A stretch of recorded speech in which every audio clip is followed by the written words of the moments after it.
Hey guys, it's Jeff, and it's about that time again for another league patch update. We're looking at a minimal amount of champion changes in patch 8.20, but there were a few changes to our tier list this patch that you should know about, so let's get started. Sion has become one of the most feared top laners in the current meta. This statement shouldn't be a surprise to anyone. In a meta where damage is ample, someone needs to be doing the heavy lifting in the CC and tanking department, where Sion excels in both. Most tanks have a vulnerable laning phase, but Sion is able to work past it with some help from his jungler or just passive farming. This patch is looking to dampen Sion's strength. His base life regen is going from 1.8 to 1.5, which is a relatively minor change. You should still expect Sion to have a huge impact in every game that he's in, and should be a champion that you top lane mains should consider playing while he's still a dominant force.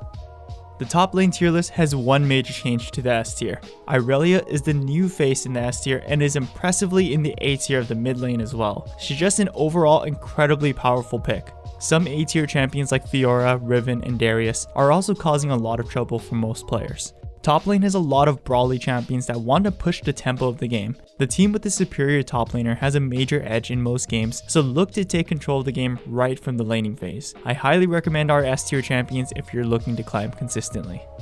Graves has been sitting in just about everyone's S tier jungle rankings for quite some time now. He's good in just about every single solo queue scenario, to the point where you can blindly pick him every game and any shortcomings would be blamed onto the player themselves. Riot doesn't want to eliminate Graves from the meta, so this patch is hitting him with a small nerf to his base AD. It's going from 66 to 63, which is minor.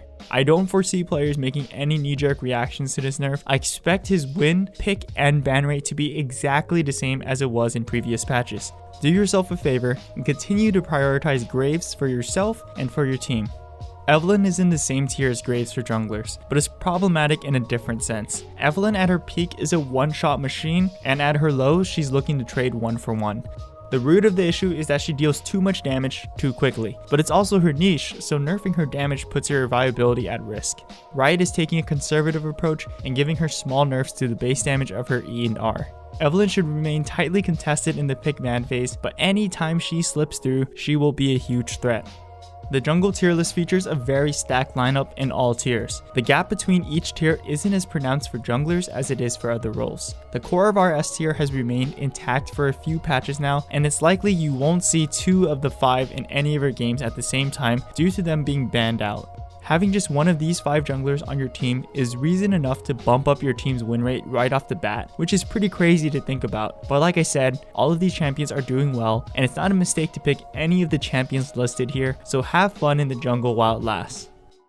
Ahri has been performing well at all levels of play for a few patches, and it's about time she gets some tuning. She has no clear weaknesses and is able to snowball leads to an extreme measure. A big reason she's able to do this is because of her ultimate, which is the ability being targeted for the nerf. Riot is keeping things civil and only increasing the cooldowns at ranks 1 and 2 of the ability. This change won't make Ahri much weaker. In fact, I expect that she's still gonna feel the exact same to play as and against. All mid lane mains, go into your next ranked game and play Ahri or practice her in some normals. You'll be guaranteed a much higher chance of winning once you learn how to play her. The mid lane tier list is similar to the jungle tier list in that there are so many viable champions that the player matters more than the champion.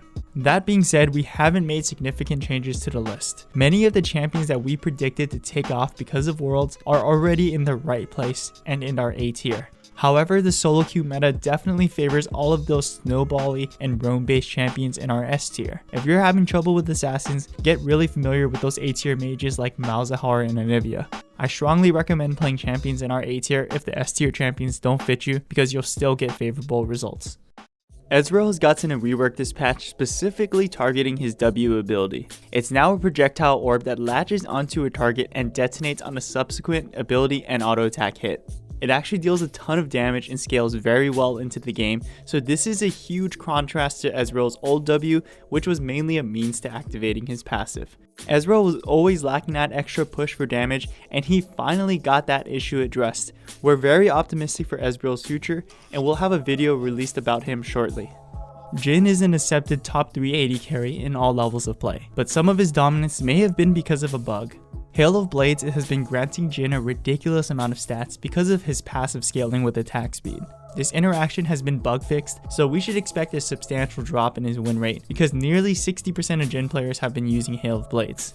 Jhin was still being played at a very high rate before Hail of Blades became a thing, so he should still remain in our S tier at least for now. We've made one change to our tier list, and it's Vayne swapping spots with Jinx from A tier to S tier. Vayne has been thriving in the faster paced environments with her buffs in patch 8.19 and has the stats to show for it. The other AD carries have stayed put and are in no fear at all of dropping down because it's safe to say we won't experience a major meta shift until season 9. Keep playing the AD carries you're having the most success with, and if you need a bit of guidance towards the end of the season, try out those S tier champions, you won't regret it. Nami has been a commonly accepted elite support champion for at least 10 patches now. According to Lawlytics, she's in nearly 1/5 of every game while having the second highest win rate in Platinum Plus Elo. That's an incredible feat to reach, and Riot has been letting Nami ride the wave undisturbed until this patch. She's getting a small nerf to her W, which is a considerable part of her lane bullying identity. Her W's healing is being nerfed by a small amount. Since the value of the nerf was a small amount, it's easy for us to predict that Nami is still going to continue to be a top tier option moving forward, so pick her with confidence.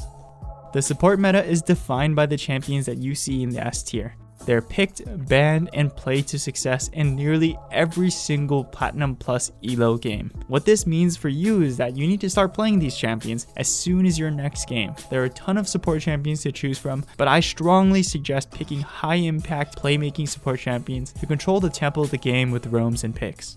This is patch 8.20. There weren't that many changes, but the meta will naturally shift into the meta that's being played at Worlds. We'll cover the changes in future videos, so for now use our curated tier list to your advantage in your next game. Good luck everybody!